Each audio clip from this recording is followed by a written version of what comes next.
All right, this video is for the second semester final exam review, and I'm going to be going over a majority of these problems in here in terms of how to actually answer them, and you can go back and take a look at those questions themselves.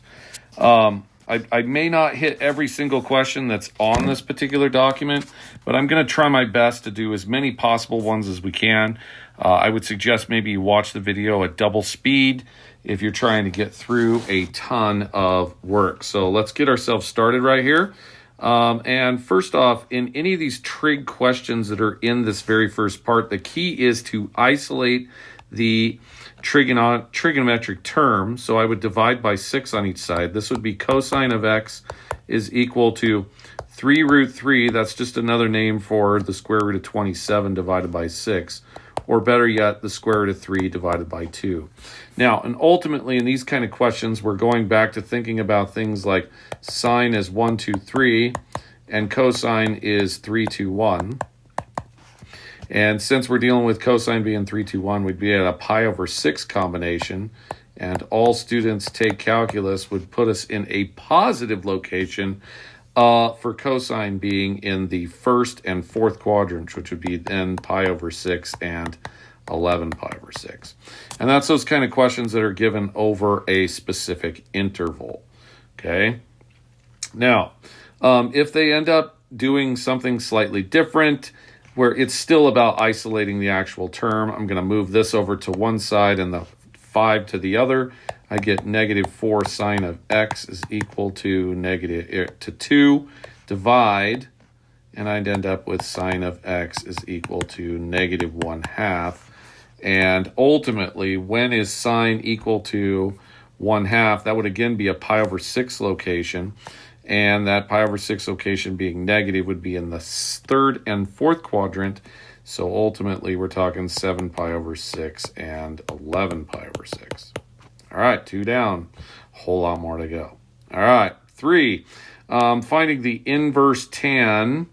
We would subtract the 1 first. Oops, sorry. Subtract the 1 first. Boy, that just went completely off what I was doing. Sorry about that. Subtract the 1, then divide by 2. So I'd end up with the tan of x is equal to, that'd be 4 divided by 2 would be equal to 2. And since you're dealing with tangent being equal to 2, you'd have to take the inverse tan of negative 2. And keep in mind that that answer would only be given to you in off your calculator, and it only give you one of the answers. One of the answers is 63.4 degrees. And since it's seeing it in the first quadrant, why did I put negative 2? It should be positive 2.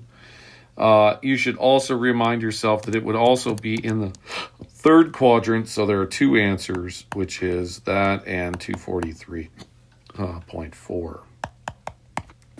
Awesome. There we go. On to number 4. When we're talking about finding all the individual values, that's when we start talking about either adding 2 pi k or pi k to a specific situation. This one is a GCF question, cosine of x. Wow, it is really easy to touch that with your finger. Sorry, guys.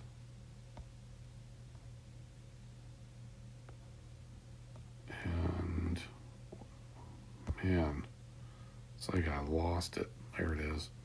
Boy, it's easy to touch that with my finger. That's the reason why that's messed up. Cosine x minus 1 is equal to 0. So ultimately, when is cosine of x equal to 0 and when is cosine of x equal to 1? Cosine is 0 only in one location, and that's at 0. And cosine is 1.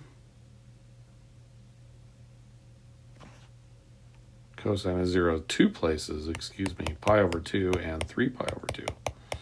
Cosine is only 1 at one location, and that's 0. Now, these two you could actually pick up at the same exact time, so you could write that as pi over 2 plus pi k. And the 0 you can't pick up but only one time around, and that'd be 2 pi k. Going to number 5. Factoring wise, looking at it as a trinomial, so you'd want to factor that. That's 2 sine of x and sine of x. This would be equal to 1 on each one of those. Now I want to make the interior positive, so I'm going to make this one positive because of the outsides, and this one negative. So I'm dealing with sine of x is equal to 1/2, and sine of x is equal to -1. Now sine is -1 at 3 pi over 2. And sine is 1/2. Sine is 1, 2, 3. So that must be pi over 6. And all students take calculus, it'd be 5 pi over 6 as well too. Now it is not likely, I'm going to kind of draw that one. Pi over 6, 5 pi over 6, and 3 pi over 2. Yeah, you could catch all of these at the same time. And that would be pi over 6 plus 2 pi k divided by 3. Because they're all separated by a 120-degree angle. All right. Delta question. When you substitute delta in for that, that made that an easier problem to figure out. So you're ultimately dealing with 3x is equal to, when is tangent -1? Well, that would be at a pi over 4 location. All students take calculus. So it'd be in the second quadrant, which is 3 pi over 4 plus pi k. And the other one would be 3x is equal to 7 pi over 4 plus pi k. And ultimately, making sure that's right, all students take calculus. Yep, those are the locations. I'd multiply each one of these by 1/3 all the way through, and that would give me an answer of x is equal to 3 pi over 12, which is pi over 4, plus pi k over 3, and the other one would be x is equal to 7 pi over 12, and that'd be plus pi k over 3 as well too. All right, takes care of those. Number 7, that's an identity. 2 sine x cosine x plus cosine x is equal to 0. Now you can take out a GCF of a cosine x. You end up with 2 sine x plus 1 is equal to 0. And ultimately cosine of x is equal to 0. And sine of x is equal to -1/2.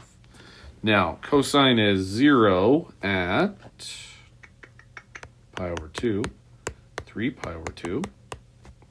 And sine is 1, 2, 3, but negative. It's a pi over 6 answer. All students take calculus, so it must be in the 3rd and 4th. So that'd be 7 pi over 6 and 11 pi over 6. Now, ultimately, I think it'd probably be easier just to say this one is plus pi k, and each one of those is plus 2 pi k. But I'm pretty sure maybe I might be able to pick up 2 of those at the same, 3 of them at the same time, with the 7 pi over 6 and the pi over 2 and the 11 pi over 6, but I'm just too lazy to go find it. All right. In the following triangle, decide what angle B is going to end up being. That's an angle side-side. There's a side, there's a side, there's an angle. So first I'd make sure that the triangle can actually be made. This is a 36-degree angle. The side across is 16, relatively large compared to the other ones. This is 3, and I'd want to find the height.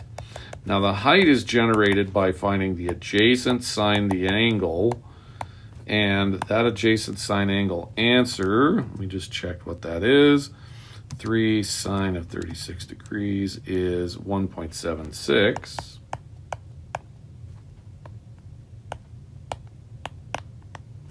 And ultimately, since this is 16 and that's only 1.76, it definitely does make a triangle. Now, once you've got the height stating that it does make a triangle, I can find B, and B would be a law of sines.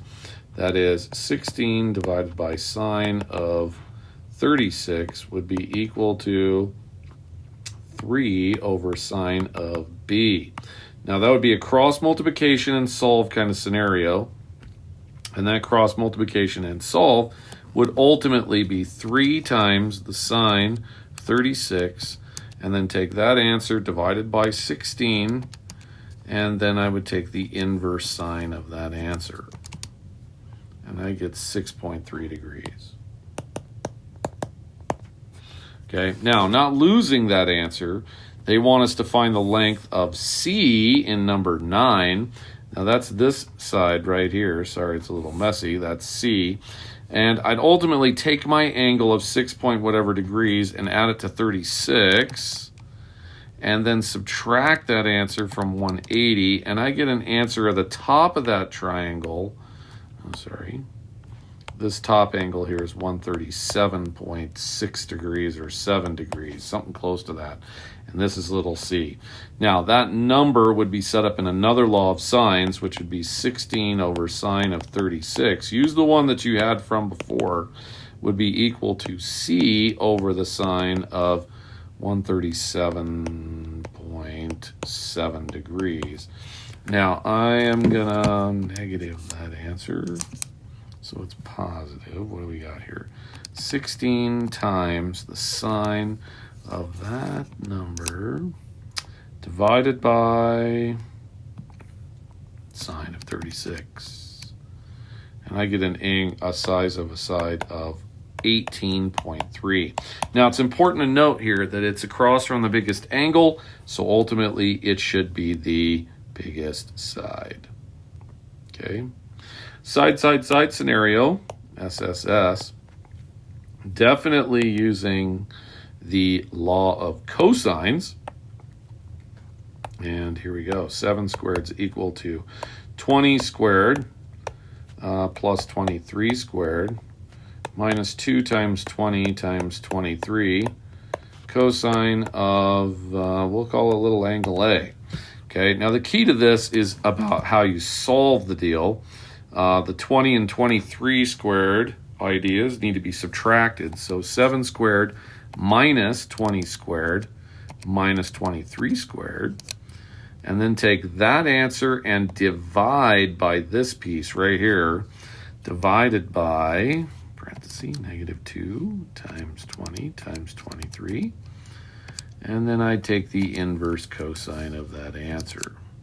And I'd get 16.95. Just a little cautionary tale there. Usually in law of cosines, we go for the biggest angle. That would be the one thing I would shoot for in that kind of question. It's not really a nice thing to ask for the smallest one because the law of cosines can be fairly sensitive to the smallest thing. All right, let's go to this harbor question. They're leaving the harbor using bearings. This question's relatively easy to miss because they are using speeds rather than using distances. So at 22 miles per hour for 2.25 hours, 2.25 times 22 miles per hour, this particular ship went 49.5 miles. And the other is at 16 miles per hour. And 16 times 2.25 is 36 miles. That's how far that one went. Sorry. And the distance between those two, here we go. Distance between those two is this right here, x. Ultimately, this is a law of cosines. X squared is equal to 49.5 squared plus 36 squared minus 2 times 49.5 times 36, cosine, boy, this is dragging, cosine of 45. Ugh, it's horrible writing. But I'm going to calculate that all out for you. 49.5 squared plus 36 squared.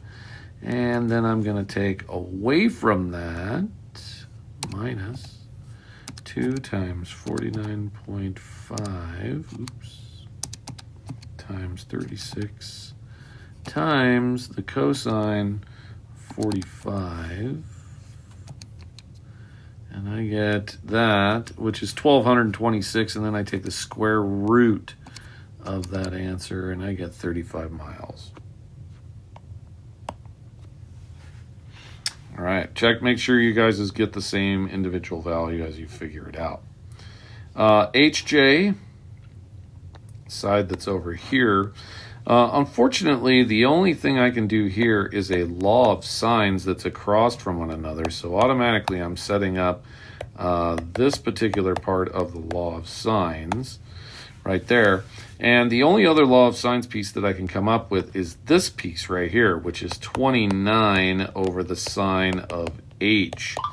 Now, unfortunately, I got to find this h first before I can even move forward, because I got to come up with the angle that's over here in angle K by triangles adding up to 180. And then once I do so, I can set up another law of sines. So this one's going to be 29 times sine of 112. And then I'm going to divide that answer by 40. Take the inverse sine of that. Oops, go to second answer. I get an angle right here of 42.2 degrees. Now, taking that number and adding 112 to it and then subtracting it from 180, I would get the angle over here to be 25.7 degrees is how big that one is. Now, I'm going to keep that number just because it's on my calculator. I'm not going to lose that.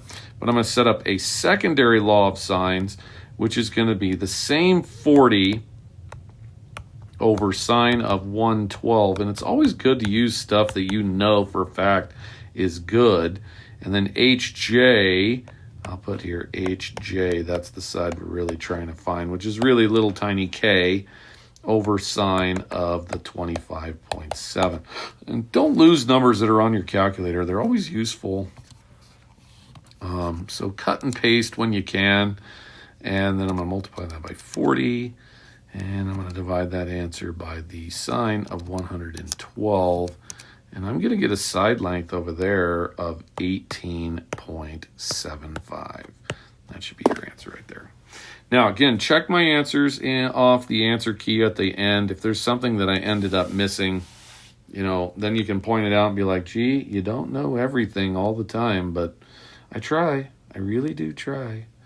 3 and 60 degrees is in the first quadrant right here, and you're measuring it 60 degrees to that particular location. So other ways to get there would be to go the opposite way. Instead of going positive radians, go negative to get there. So that'd be 3 and negative 300 degrees. Another way would be to do negative 3s as the two coordinates.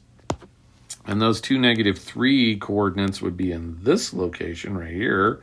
And you'd be getting there by doing reference angle 60, positive 240. Positive 240 and negative 120. The cool thing about these is that they always end up adding to 360 if you do the positive ones or the negative ones.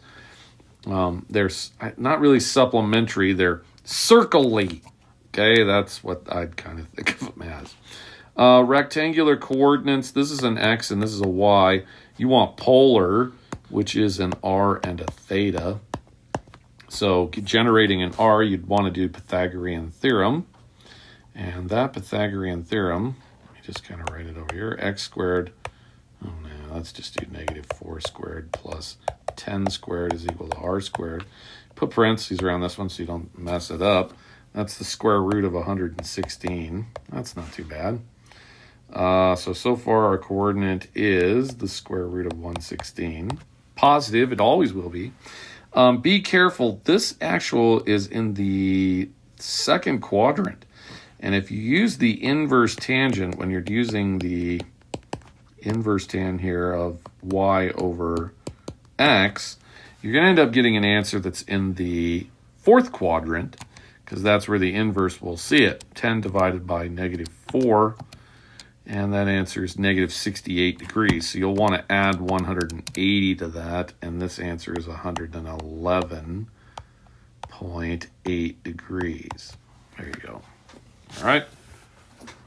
Three other representations for -2 and -7 pi over 6. I don't know why it's giving me grief right now in terms of connecting here.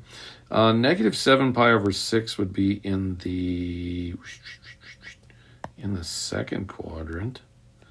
And this is where that one is at.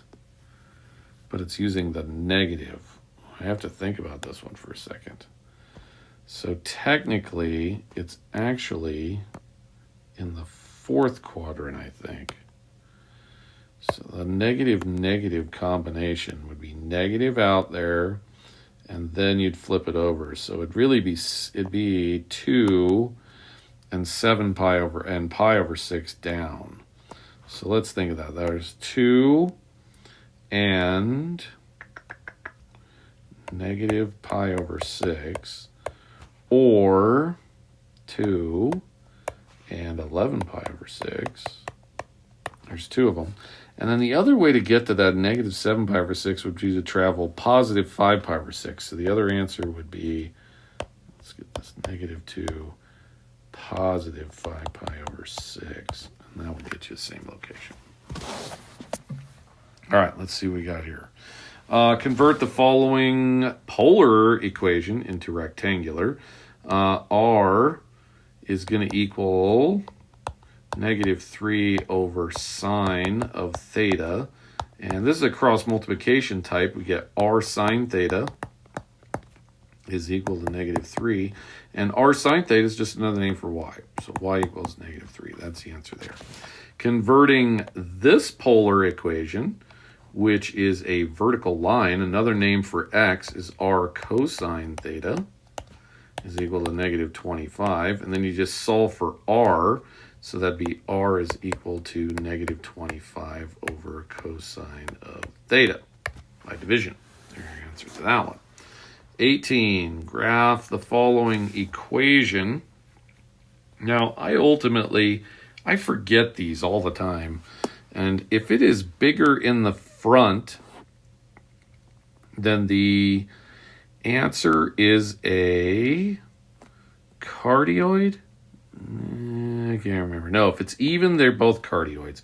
If the front is bigger than the back, it makes a dimple. Hold on, I got to think about it.